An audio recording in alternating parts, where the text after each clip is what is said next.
ఆరోపిస్తారు. ఋషులకు ఈ జాతి రుణపడి ఉన్నది.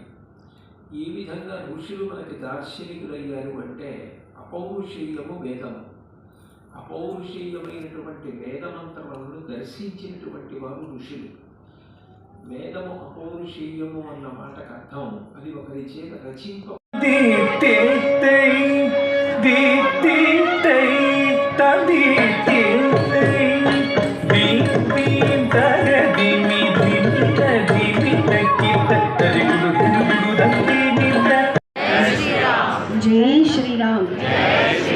जय श्री राम, जय श्री राम, जय श्री राम, जय श्री राम, जय श्री राम, जय श्री राम, जय श्री राम, जय श्री राम, जय श्री राम, जय श्री राम, जय श्री राम।